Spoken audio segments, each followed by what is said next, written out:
poppin', YouTube family? It's your boy Dwight. Welcome back to the channel, Silverback Siage. Hope all is well with everybody. First off, do me a huge favor. Make sure you like, comment, and subscribe, and punch that bell icon so you can be notified when I post new content. Now today, I've actually been tagged in a special tag video, and the topic for the video is 5 fragrances that started my fragrance collecting journey. And I got some that's pretty old, and these bottles got some age on them and some dents in them. I want to give a special shout out to my partner Dedrick Hicks over at the Smell Good family. This is his YouTube channel. Make sure you go over there and subscribe if you're not already subscribed. If you'd like to find out which 5 I got and an honorable mention, keep it locked.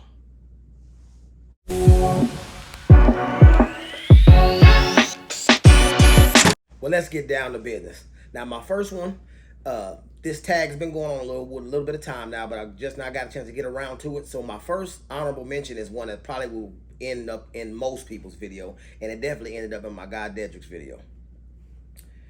And that's from Giorgio Armani, and that's the original Acqua di Gio. 1996's finest.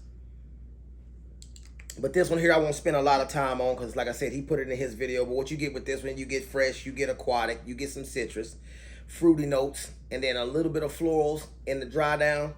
It's a fragrance classic. Everybody named mama probably has had a bottle of one of these bottles of this right here. And it's actually the most frequently sold fragrance in designer fragrance history. And like I said, it came out in 1996, hit the fragrance world by storm. And like I said, there's lots of flankers for this line that are better than the original, but this is actually one of my wife's favorite fragrances in my collection. I've never reviewed it, and as you can see by the juice level in there, I've got my fair share of wearers out of it. When this one actually is an empty bottle, I will definitely go get me a big bottle because my wife likes it so much. Next one. And this is by the house of Christian Audigier, Ed Hardy, and that's Love and Luck. Now, as you can see by this bottle, most of it's gone. Huge dent. When we get to talking about dents in bottles, these bottles in this video, what you'll see that they all have in common, I've got my fair share of wear out of them. But this one here is fresh, citrus, big time synthetic. A lot of people compare it to Creed's Millesime Imperial. I get a few similarities, but I don't really get a melon note, a heavy melon note in this one. As far as I'm concerned, it's more orange and bergamot than anything, and really like a double up on the orange, whether it be the mandarin orange or just regular orange. But top notes in this one, you get bergamot, cardamom, mandarin orange, and regular orange. Heart notes, you get absinthe, which I don't really get much of a boozy note in this one here, but they do have it listed. Cypress, sage, and violet. Base notes, cedarwood, musk. They say oud and vetiver. Now, to me, there is a woody dry down, but it's more of the cedarwood and the vetiver kind of hay-like type of a dry down in this thing here, but it's fruity to death. Very, very mass appealing. But shoot, I've probably had this bottle my whole marriage, to be exact, because my wife actually bought this one for me. So this bottle is at least about 9.5, 10 years old. Acqua di Gio, the same thing. Excellent scent profile. But in this stage of my collecting journey, it doesn't get much burn or any more sprays on a regular basis for me because I have so many things that I'm always either testing or currently wearing in my rotation. Some of these kind of just get pushed in the back of the collection. Next one. Polo Red. It's another bottle. It's about 10 years old. Maybe 9. I've got my fair share of wear out of it. A lot of people have bought something within the Polo line DNA, whether it's the Polo Blue or the Polo Red. There's been countless flankers in both sides of the spectrum. As far as the Polo Blue, a few more flankers than red. But this one has probably 3 or 4, and some of them has been discontinued. This one here, top notes of cranberry, red grapefruit, Italian citron, heart notes, saffron, red sage, and lavender. Base notes of amber, redwoods, and coffee berry, which is something new I've never heard of in my life. But what this one is here, gotta smell it again, it's been a while.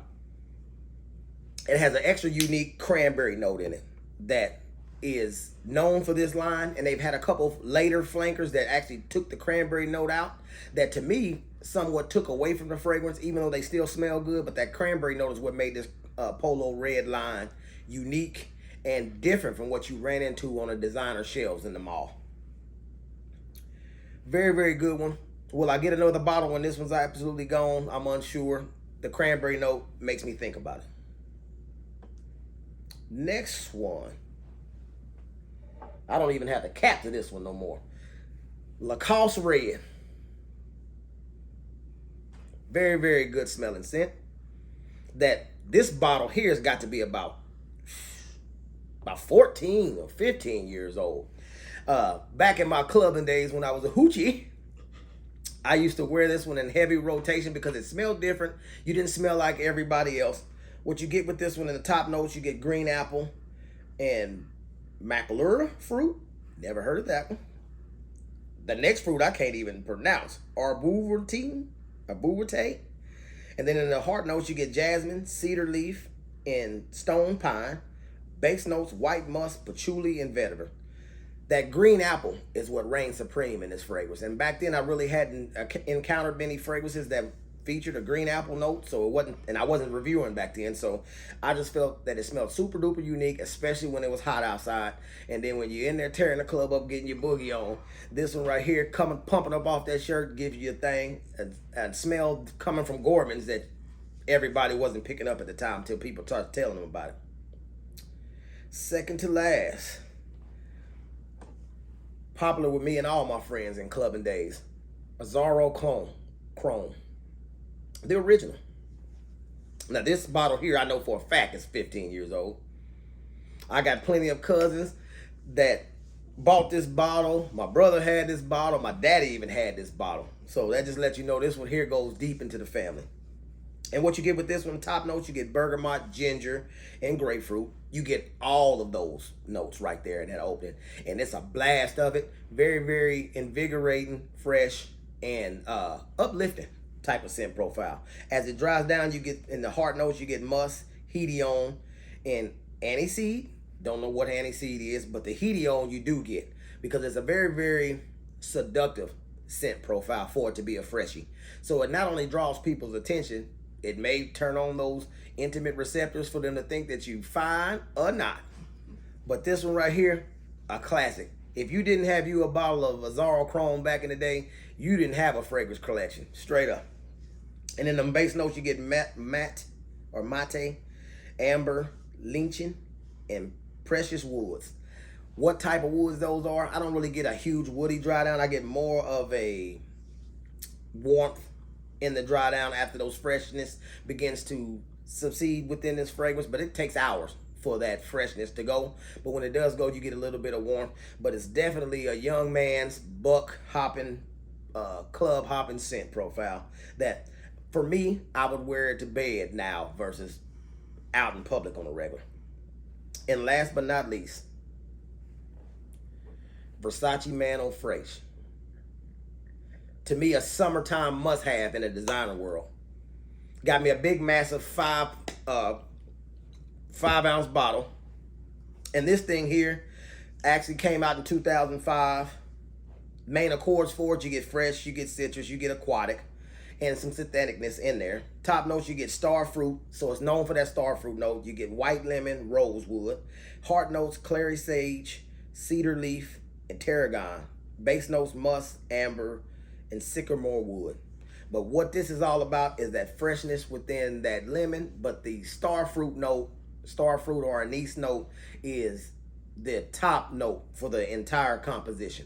Very, very fresh, like the name, hence.